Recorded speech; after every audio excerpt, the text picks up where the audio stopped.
The night was quiet at the Mountain View Observatory. Most of the staff had gone home hours ago. Only Olivia Grant remained, her eyes fixed on the computer screen in front of her. The soft glow of the monitor lit her tired face. She had been working for 16 hours straight, but she couldn't bring herself to leave. Not now. Not when something so strange was happening. Olivia took a sip from her cold coffee and leaned closer to the screen. The pattern was still there. It had been there for 3 days now. At first, she thought it was a glitch in the system, maybe a satellite or some space junk reflecting signals back to Earth. But after running every test she could think of, she was sure this was not a glitch. This was not from Earth. This was not natural. She picked up her phone and dialed a number she knew by heart.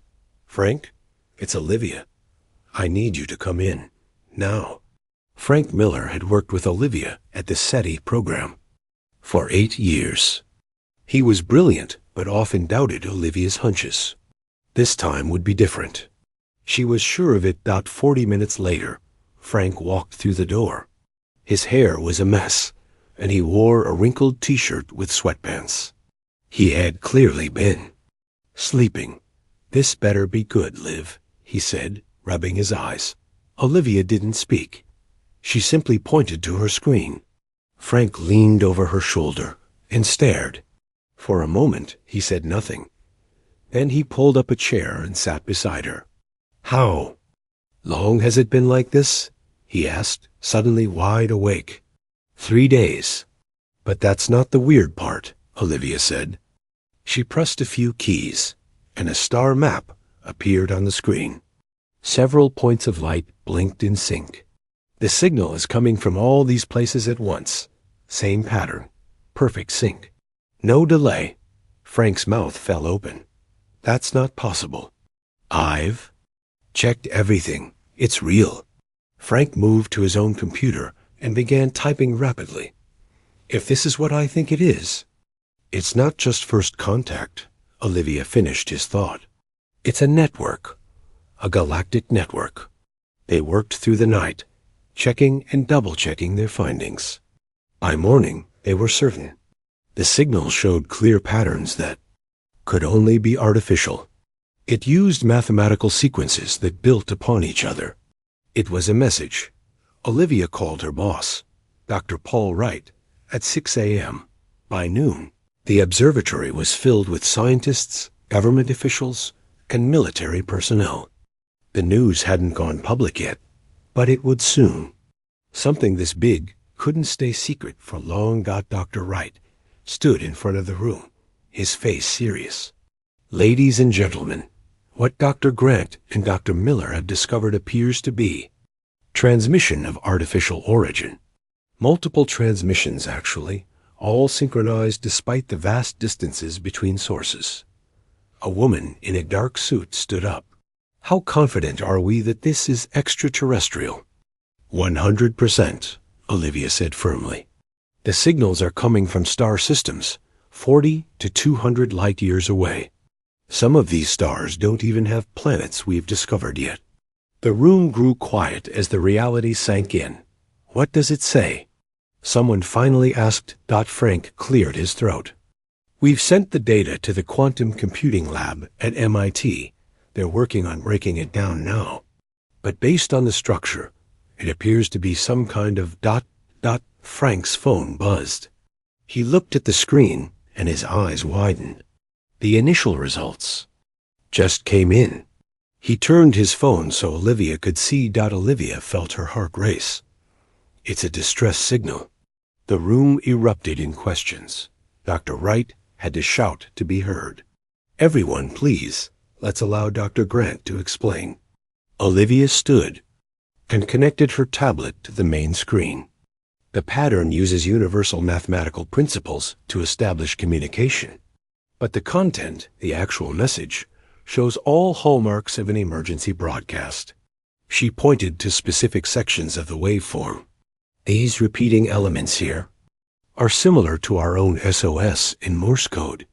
and these complex sections appear to contain data star locations, time stamps, and what might be descriptions of some kind of threat. A military officer spoke up.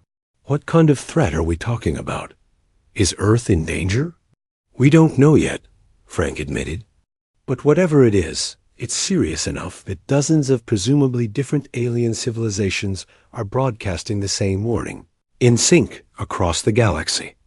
The news spread quickly after that. Within days, the world's top scientists and linguists were working on the message. Quantum computers processed the data around the clock. Piece by piece, they began to understand more. 2 weeks after the discovery, Olivia sat in a secure conference room at the White House. President Samantha Powell sat at the head of the table, surrounded by advisors. "Dr. Grant, please give us the latest," the president said. Olivia took a deep breath. "Madam President, we've decoded about 60% of the message. It's definitely a distress call. From what we can tell, there's a coalition of spacefaring species facing some kind of existential threat. They call themselves the Galactic Concordat. And they're asking for our help?" one of the advisors asked, sounding doubtful. "We barely have a presence beyond our own moon. What could they possibly want from us?" Frank, who sat beside Olivia, leaned forward. "That's what confused us too, sir. But the message specifically mentions Earth multiple times. They've been observing us for centuries, and they believe we have something they need." "Which is?" the president asked. "Innovation under pressure," Olivia said. "Adaptability. Our unique problem-solving approaches. Apparently, the threat they face has resisted all their conventional solutions. They need fresh eyes on the problem." The president was quiet for a moment. They traveled across the stars looking for outside-the-box thinking, and they found humans. "Yes, Madam President. How do we even respond to them? We don't have the technology to send a message that far." Olivia and Frank exchanged glances. "Actually," Frank said, "the message includes instructions for modifying our existing radio telescopes to reach their network. We could have a response ready within months." The president stood and walked to the window. Outside, the White House lawn was peaceful. People took pictures, unaware that everything was about to change. "Dr. Grant, what do you recommend we do?" she asked without turning around. Olivia didn't hesitate. "We help them, Madam President. We answer the call. This isn't just about saving alien civilizations we've never met. This is humanity's chance to join something bigger than ourselves. And if this threat is as serious as it seems, it may eventually reach us too." The president turned back to the room. Her face was determined. "Then we will answer. I'll address the nation tonight. Dr. Grant, Dr. Miller, I want you both visible during this announcement. The world needs to see the faces of the people who heard the galaxy calling." Later that evening, millions of people around the world watched as president. Powell stood at a podium, Olivia and Frank flanking her. "My fellow citizens of Earth," she began, "today we face a moment unlike any in human history. We have received a message from the stars, not just from one alien civilization, but from many. They have reached out across the vast darkness of space to ask for our help." She paused, looking directly into the camera. "And we will answer that call." Olivia looked out at the sea of reporters, cameras flashing like stars. The world as she knew it had changed forever. Humanity had just taken its first real step into a larger universe, and it was only the beginning. 6 months passed since President Powell's announcement. The world had changed. Countries that once fought each other now worked together. The United Nations created a new department called the Interstellar Response Initiative. Scientists shared their secrets. Engineers built day and night. The whole planet had one goal: answer the call from Space Captain Elijah Carter, stood in the launch bay of the Kennedy Space Center and looked up at the massive ship. The UN's Pathfinder gleamed under the bright lights. It was the first ship humans had built that could travel faster than light. The design came from the alien messages, but human engineers had added their own ideas. The result was something new, not purely alien, not purely human. Nervous? Asked a voice behind him. Elijah turned to see Dr. Lisa Johnson walking toward him. Her dark hair was pulled back in a neat bun, and she carried a tablet under her arm. As the mission's chief linguist, she had spent months studying the alien language patterns. "I'd be crazy not to be," Elijah admitted. "First humans to meet aliens. First faster-than-light journey. First everything." Lisa nodded. "I keep thinking about Columbus or Magellan. Except they at least knew they were going to meet other humans." "Let's hope it goes better than those meetings did," Elijah said with a small smile. They walked together toward the briefing room. Inside, the rest of the crew waited. Commander Daniel Wright, the physicist who helped build the ship's engines, stood by a screen showing star maps. Dr. Nathan Hayes, the mission diplomat, sat quietly reviewing notes. 10 others, pilots, engineers, scientists, talked in small groups. "Ladies and gentlemen," Elijah said as he entered. The room fell quiet. "Tomorrow, we leave Earth to meet our neighbors. The trip to Tau Ceti will take 3 weeks using the new drive. That gives us time for final preparations." He nodded to Lisa, who stepped forward. "The latest messages have given us more language data," she said. "The beings at Tau Ceti call themselves the Luminari. From what we can tell, they communicate through light. Their bodies absorb and emit different wavelengths as a form of speech." She tapped her tablet, and the screen showed a crystalline structure that glowed from within. "This is our best guess at what they look like," she continued. "I've developed a translation matrix that should let us talk to them. It's loaded into your visors and the ship's computers." Daniel raised his hand. "Any more details about this threat they're facing?" Lisa shook her head. "They call it the Void Scourge in our translation, but details are vague. They say it consumes worlds and erases reality.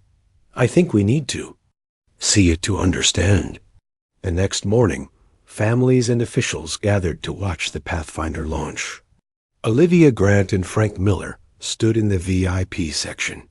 They had helped decode the alien technology, but would stay on Earth to continue studying the signals. "I can't believe we did it," Frank said, watching the massive ship. 6 months ago, this was impossible. "Amazing what humans can do when we work together," Olivia replied. The countdown reached 0. The Pathfinder rose on a column of blue flame, climbing higher and higher until it was just a dot in the sky. When it reached orbit, the regular engines would shut down. Then the new FTL drive would activate, bending space around the ship. On board, Elijah felt the ship shake as it left Earth's atmosphere. The crew was strapped into special seats that would protect them when the FTL drive activated. "Conventional engines disengaged," reported the pilot. "Preparing for FTL in 3, 2, 1. The world outside the viewports stretched like pulled taffy. Then, with a flash that no one could quite describe later, they were somewhere else. The stars looked different. Earth's sun was now just another distant point of light. "FTL jump successful," Daniel announced, checking his instruments. "We're at the first waypoint. 2 more jumps to reach Tau Ceti. Over the next 3 weeks, the crew practiced first contact scenarios. Lisa refined her translation programs. Nathan prepared diplomatic messages. Engineers checked and rechecked the ship's systems. Finally, they arrived at Tau Ceti. The star looked much like Earth's sun, but the planets around it were strange. The 4th planet, where the signal came from, glowed with cities that covered entire continents. "They know we're here," Lisa said, looking at her communication screen. "They're sending a welcome message." A small ship approached the Pathfinder. It was shaped like a perfect sphere, and seemed to be made of the same crystalline material as the luminari themselves. "They're asking permission to dock," Lisa said. Elijah took a deep breath. "Tell them permission granted." The crew gathered in the docking bay. The circular door in the center of the floor opened, and the alien ship connected with a soft hum. A moment later, the inner door of the airlock slid open. Light flooded the room as three beings floated up into the ship. They were roughly human-sized, but shaped like diamonds with many facets. Their bodies glowed from within, pulsing with colors that shifted and changed. They had no faces, no limbs, just geometric crystal forms that hovered in the air. Lisa's translation device activated. The shifting lights became words in her earpiece. "Greetings, humans of Earth," came a voice that sounded neither male nor female. "I am Dawnlight, speaker for the Luminari. We welcome you to our world." Nathan stepped forward and gave the prepared greeting. "We come in peace and friendship, answering your call for aid. The people of Earth are honored to meet you." The central, crystal Dawnlight glowed brighter. "You have traveled far. Please follow us to the council chamber. The other members of the Galactic Concordat are waiting." They followed the floating crystals through the ship and into the luminary vessel. Inside, it was larger than it had appeared. The walls pulsed with the same light as the luminary bodies. When they reached the luminary planet, they were taken to a massive building made of crystal and metal. Inside, a circular room held many different beings. Some looked almost like Earth animals, reptiles, insects, even something like an octopus. Others were completely alien, clouds of gas floating. Orbs, things that seemed to be made of pure energy. Dawn light moved to the center of the room. "The humans have arrived. They have answered our call." A being that looked like a tall insect stepped forward. "We welcome you, Earth dwellers. I am Ambassador Chittick of the Vespari Hives. For 10,000 years, my people have traveled the stars. Yet in all that time, we have never faced a threat like the one that now comes for us all." "What exactly is this threat?" Elijah asked. "Your messages weren't clear." The room darkened. A hologram appeared in the center, showing a region of space where stars were simply gone. Not exploded, not dim, but absent, as if that part of reality had been erased. "The Void Scourge." Dawnlight's lights pulsed. "It consumes everything. Matter, energy, even the fabric of space itself. It has already taken 12 populated systems. Billions of lives lost." "We've tried everything," said another alien, a floating cloud of blue particles. "Weapons, barriers, even evacuation. Nothing works. It keeps spreading." "Why call Earth?" Lisa asked. "We are new to space travel. Some of you have had interstellar ships for thousands of years." Dawnlight's glow shifted to a deep blue. "Because you think differently. Your species evolved through constant struggle and adaptation. You've survived despite countless near extinctions. Where we see problems, you see opportunities. Where we follow rules, you create new paths." "You need outside-the-box thinking," Daniel said. "Yes," Dawnlight replied. "We need human creativity, human courage, human stubbornness. We need you to help us find a way to fight when all peaceful options have failed." The humans looked at each other. They had come expecting to be junior partners, learners in a vast galactic community. Instead, they found a galaxy that was counting on them to save it. "We'll help," Elijah said finally. "But we'll need to understand everything about this threat. And we'll need to bring more people from Earth." Dawnlight's body pulsed with golden light. "Then there is hope. Welcome to the Galactic Concordat, humans of Earth. Together, we have a chance." Earth changed faster than anyone thought possible. The United Nations building in Geneva was expanded to include a massive new wing made of crystal and metal. The Concordat Embassy, they called it, Inside, beings from 37 different worlds worked alongside humans. Some aliens looked almost normal, like walking lizards or tall insects. Others were so strange that looking at them hurt. The human eye. Admiral Susan Clark walked through the main hall. 6 months ago, she had been in charge of a small fleet of spaceships that never went further than Mars. Now she was the head of Earth's defense planning. Her new job was to help save the galaxy. "Admiral, you're needed in Strategy Room 3, said her assistant. Susan nodded and changed direction. The strategy rooms were where the real work happened. Each one focused on a different part of the plan to stop the Void Scourge. She entered room 3 and found it full of screens showing star maps. A dozen people and aliens stood around a large table. One of them was Alan Young, a man who used to fight forest fires in California before the aliens came. Now he was one of the most important people on the planet. "Glad you could join us, Admiral," Alan said. He pointed to the main screen. "We've been watching the pattern of the Scourge's movement." Susan studied the screen. The empty black patch, where stars had once been, was spreading. It moved slowly, but never stopped. "It's not random," said a voice from the corner. Susan turned to see Zixel, an alien that looked like a large spider made of blue crystal. "There is intelligence guiding it." "That makes sense," Susan replied. "If it were just eating stars at random, it wouldn't be so hard to predict." Alan touched the screen and zoomed in on one edge of the darkness. "We've been thinking about this all wrong. We've been treating the Scourge like an enemy army, but it's not. It's more like a wildfire or a flood." The room grew quiet. Susan looked at Alan with new interest. "Go on. In my old job, we couldn't fight every part of a wildfire head on. It was too big, too hot. Instead, we created fire breaks, areas where the fire couldn't find fuel. We directed it away from towns. We contained it." Susan's eyes widened. "You're saying we need to contain the Scourge, not destroy it?" "Exactly." Alan pointed to different areas on the map.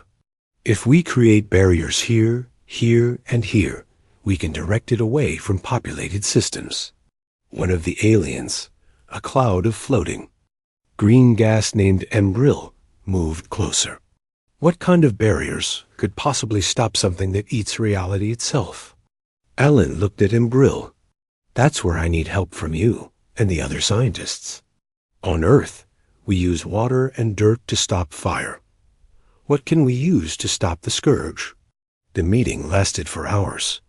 Humans and aliens talked, argued, and finally started to agree. By the end, they had the beginnings of a plan. It wasn't perfect, but it was more than they had before. Susan stayed behind after the others left. She stared at the map, thinking. "Credit for your thoughts, Admiral?" Alan asked. He had stayed too. "I'm thinking about how strange this all is." Susan said, 6 months ago, I was worried about space junk hitting our satellites. Now I'm planning how to save the galaxy." Alan smiled a tired smile. "Life comes at you fast. The strangest part is how they all look to us for answers," Susan continued. "The Heliorians have been traveling between stars for 50,000 years. The Vespari built a Dyson sphere around their sun, but they're waiting for us to tell them what to do." "That's because they've never had to fight for survival like we have," Alan said. "Humans are good at finding ways to live through impossible situations. It's what we do." Susan nodded slowly. "Let's hope we're as special as they think." "We are." The next day, Susan presented their plan to the full Concordat Council. 37 alien representatives and 7 human leaders sat in a great circle. In the center stood Susan, feeling small despite her admiral's uniform. "The plan has 3 parts," she began. "First, evacuation. We move everyone from the systems in the Scourge's path. Second, containment. We create energy barriers using Heliorian technology to direct the scourge away from populated areas. Third, research. While we're doing the first two parts, our scientists keep looking for a way to stop the scourge completely. The council was quiet for a moment. Then Dawnlight, the crystal being from Tau Ceti, spoke. How will these barriers work? The scourge consumes energy. That's true, Susan said. But according to our models, if we use enough energy of the right kind, the scourge will follow the path of least resistance, like water flowing downhill. And where will we direct it?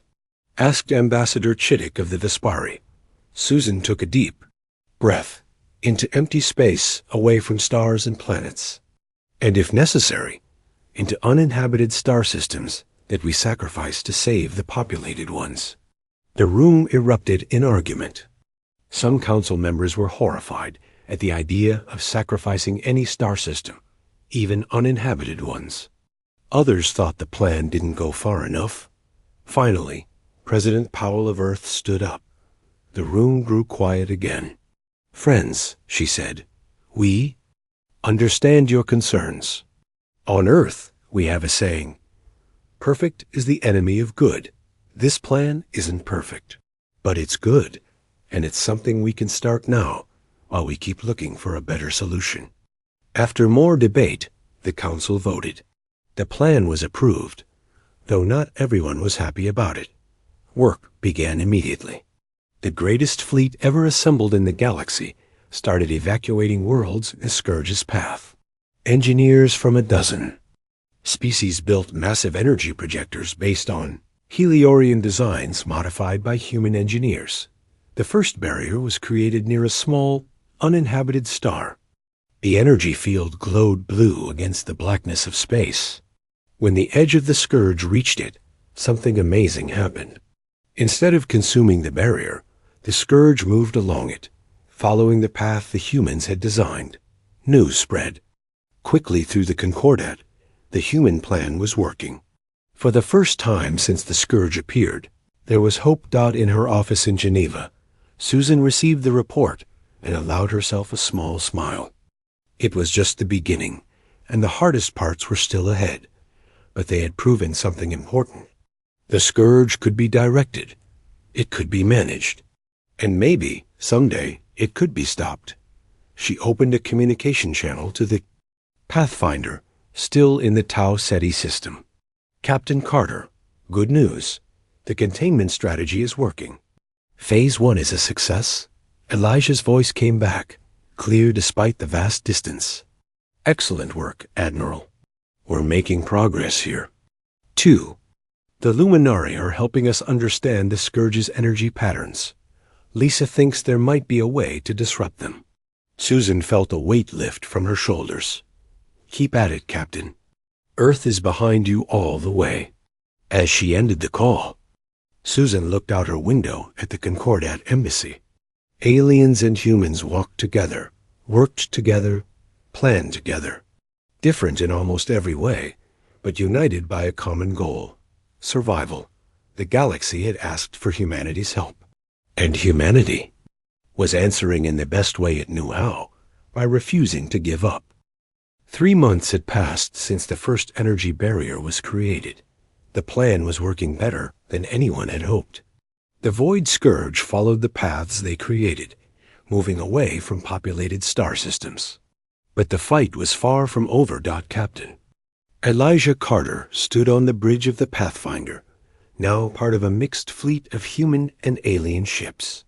They had gathered at Proxima Centauri, the star closest to Earth's sun. The latest projections showed the scourge would reach this area within days. Status report, Elijah called out. Commander Daniel Wright looked up from his console. The barrier generators are at 90% capacity. The Heliorian ships have taken position on the far side of the system. Elijah nodded. This would be the largest barrier they had created so far, and the most important. If the scourge broke through here, Earth would be directly in its path. Message from Admiral Clark, said the communications officer. Elijah activated the main screen. Susan's face appeared, looking tired but determined. "Captain, we've received new data from the research team," she said. "The barriers are working, but they're not a permanent solution. Each one requires enormous energy to maintain, and we're running out of uninhabited systems to sacrifice." "What's the alternative?" Elijah asked. "Dr. Johnson has a theory." "I'm sending her report now." The screen changed to show Lisa's face. She was in a laboratory filled with strange equipment. Some of it was clearly alien technology. "Elijah, I've been studying the Scourge's energy patterns," Lisa explained. "It's not just consuming matter and energy. It's converting them into something else, something our instruments can't detect." "Like what?" Elijah asked. "We're not sure. But I think there's a way to disrupt the process." Lisa held up a small device. "The luminary helped me build this. It creates a quantum resonance field that might interfere with the Scourge's conversion process." Daniel moved closer to the screen. "Might?" Lisa's face grew serious. "We can't test it from a distance. Someone has to take it to the edge of the Scourge and activate it manually. The calculations need to be adjusted in real time based on the Scourge's reaction." Elijah felt a chill. "That's a suicide mission." Lisa didn't argue. "Probably. But if it works, we might find a permanent solution." The communication ended, leaving the bridge in silence. Elijah stared at the star map, thinking. The quantum device could save billions of lives, but at what cost? Before he could speak, an alarm sounded. "Captain, the Scourge is accelerating." Daniel reported. "It will reach Proxima Centauri in 12 hours, not 48 as we predicted." "How is that possible?" Elijah demanded. "Unknown. But the pattern is clear. It's moving faster, and it's heading straight for us." Elijah made a quick decision. "Alert all ships. Begin emergency evacuation of the Proxima colony. And get Dr. Johnson's device sent here immediately." The next hours were chaos. The small human colony on Proxima's fourth planet was evacuated. Ships from across the Concordat arrived to help strengthen the barrier. The quantum device arrived on a fast Vespari ship. Hours before the Scourge was due to arrive, Elijah called his senior officers to the conference room. Lisa's device sat in the center of the table. "The barrier generators need to be recalibrated to account for the Scourge's new speed," Elijah explained. "Someone needs to go to the calibration station on the edge of the system." "I'll go," Daniel volunteered immediately. Elijah shook his head. "The ship needs you here. I'm going myself." "With all due respect, Captain, that's not a good idea," said Nathan Hayes, the mission diplomat. "You're too valuable to the fleet." Before Elijah could respond, Lisa spoke up from the doorway. No one had noticed her enter. "I'll do it," she said. She walked to the table and picked up the device she had created. "I'm the only one who fully understands how this works. I've been studying the Scourge's patterns longer than anyone else." Elijah started to object, but the look in Lisa's eyes stopped him. She had already made up her mind. "The generators need to be recalibrated every 30 minutes as the Scourge approaches," she continued. "I can do that and test my device at the same time." The room was silent. Everyone knew what this meant. "There has to be another way," Elijah said finally. Lisa gave him a small smile. "If there was, I would have found it. This is our best chance." 2 hours later, Lisa boarded a small shuttle. The calibration station was a platform floating at the edge of the Proxima Centauri system, directly in the Scourge's path. The barrier generators were massive rings surrounding the station. Elijah walked with her to the shuttle bay. "You don't have to do this." "Yes, I do." Lisa looked at him. "When we first heard that signal from space, I wondered why I was chosen for the mission. Now I know." She handed him a data crystal. "These are my notes on the quantum resonance patterns. Nathan will understand them. If my device works even a little, These notes will help create a better version. Elijah took the crystal. I'll make sure they're put to good use. Lisa nodded, then turned and boarded the shuttle. Elijah watched as it left the Pathfinder and became a small dot against the stars. On the bridge, they tracked her progress to the calibration station. When she arrived, she began working immediately, sending telemetry data back to the fleet. First recalibration complete, Lisa's voice came over the comm system. Barrier strength increased by 15%. The hours passed slowly. Lisa recalibrated the generators again and again. Each time, the barrier grew stronger. But the scourge was still coming. Visual contact with the scourge, reported the sensor officer. The main screen showed a view from the calibration station. The stars ahead were disappearing, replaced by absolute darkness. It wasn't like a black hole or a nebula. It was nothingness, a void that seemed to erase reality itself. Beginning quantum device activation, Lisa reported. Her voice was calm, despite what she was facing. On the screen, they could see her working. With the device, it began to glow with a strange blue light. The device is responding to the scourge, she said. I'm picking up fluctuations in the conversion process. It's working. The scourge is slowing down at this point. Excitement filled the bridge, but it was short-lived. The effect is limited to my immediate area, Lisa continued. But I'm recording everything. The resonance pattern is the key. If you can generate it on a larger scale, her transmission became static. On the screen, they could see the edge of the scourge reaching the station. Lisa, Elijah called out. The static cleared for a moment. Worth it, Lisa's voice came through. The barrier is holding. Tell Nathan I was right about the quantum resonance patterns. They can use that to create a permanent solution. Then the screen went dark. The calibration station, and Lisa with it, was gone. But the barrier held. The scourge moved along it, following the path away from Earth, just as they had planned. Elijah stood silently on the bridge. In his hand, he clutched the data crystal Lisa had given him. Her sacrifice had not been in vain. She had shown them a way forward, a possible end to the scourge. Set course for Earth, he ordered quietly. We have work to do. 5 years had passed since the first alien signal reached Earth. 5 years of struggle, sacrifice, and hard-won victories. Admiral Susan Clark stood on the observation deck of Concordat Station 1, a massive space station orbiting Earth. Through the wide window, she could see the construction of the great interstellar beacon.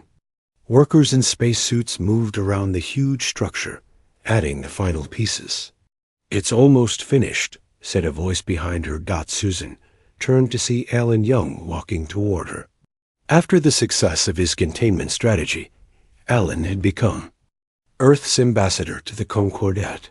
His simple approach to fighting the scourge had saved countless lives. Just in time for the 5-year anniversary, Susan replied. They stood side by side, watching the work. The beacon would serve 2 purposes.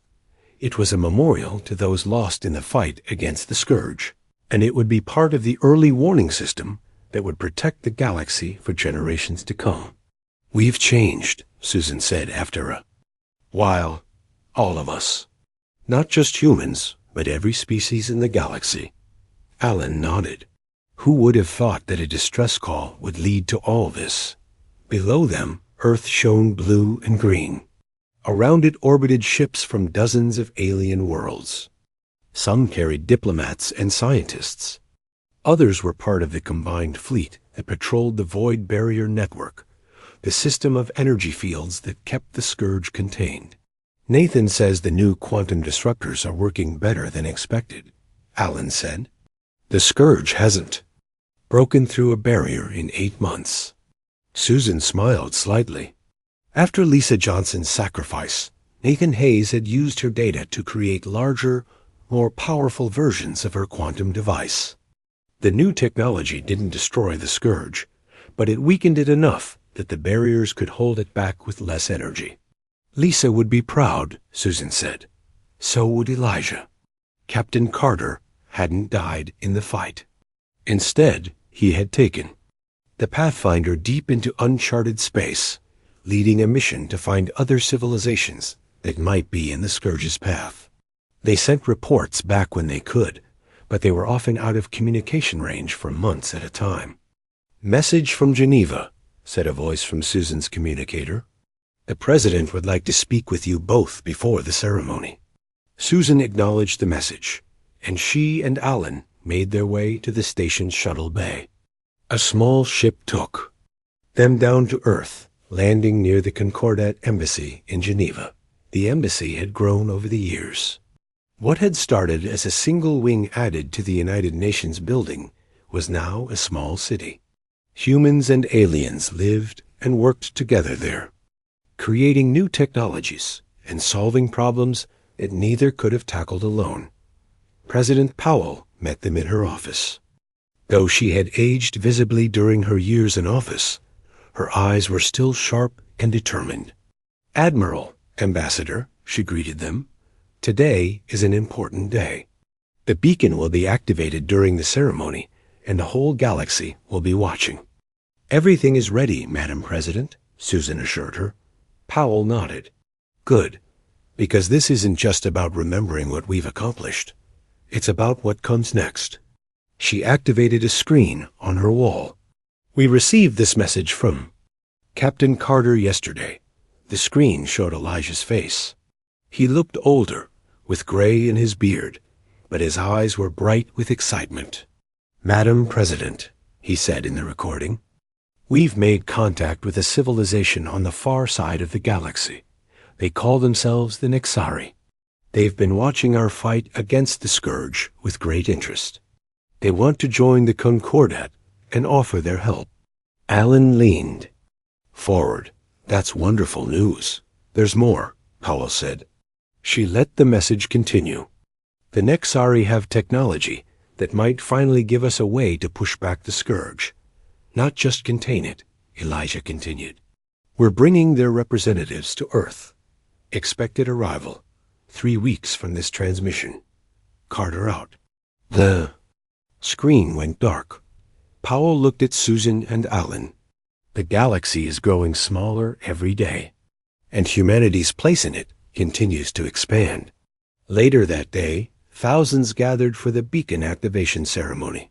The event was broadcast to every corner of Earth and to worlds across the galaxy. On a stage set up in front of the Concordat Embassy, representatives from all 37 alien species stood alongside human leaders.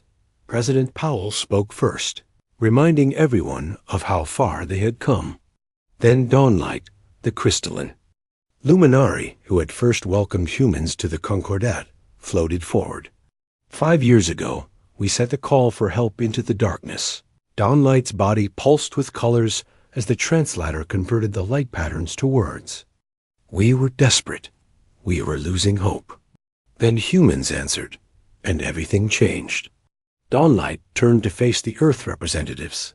"Your species showed us something we had forgotten, that in the face of impossible odds, there is always a way forward if you refuse to give up. You taught us to adapt, to think differently, to find strength in our differences rather than fear." One by one, representatives from each species came forward to speak. They told stories of how human ideas had changed their worlds, how human courage had inspired them, how human stubbornness had saved them. Finally, it was time to activate the beacon. Susan and Alan joined President Powell at the control panel. Together, they pressed the activation button. High above Earth, the massive structure came to life. Energy flowed through its circuits, building until it reached the main emitter. Then, a pulse of light shot outward, visible even from the ground as a bright flash in the sky. The beacon would send that pulse repeating across the galaxy, a message that would reach even the most distant stars. In her office at the Mountain View Observatory, Olivia Grant watched the ceremony on a screen. But her attention kept being pulled to another screen beside it, the one showing her instrument's dot. As the beacon activated, her systems picked up a new signal. Unlike the SOS from 5 years ago, this one came from beyond the edge of the Milky Way. It wasn't a distress call. It was an answer. Olivia reached for her phone to call Frank. New voices were reaching out from the stars, voices they had never heard before. They had questions. They were curious. They wanted to join the conversation. The galaxy was changing. Species that had never known each other now worked side by side. Technologies that would have taken centuries to develop on their own were being created through cooperation. And at the center of it all was humanity, the newcomers who had shown the way forward. As Susan looked up at the beacon's light flashing across the sky, she thought about Lisa Johnson, about all those who had sacrificed to get them here. They had answered a call for help, and in doing so, they had changed the course of galactic history. The beacon would stand as a memorial to what they had lost, but it would also serve as a guide for what was to come. A new age was beginning, one of exploration and discovery. The Void Scourge was contained and would someday be defeated completely, and humanity would continue to do what it did best: adapt, innovate, and press forward into the unknown. When the next voices called from the stars, Earth would be ready to answer.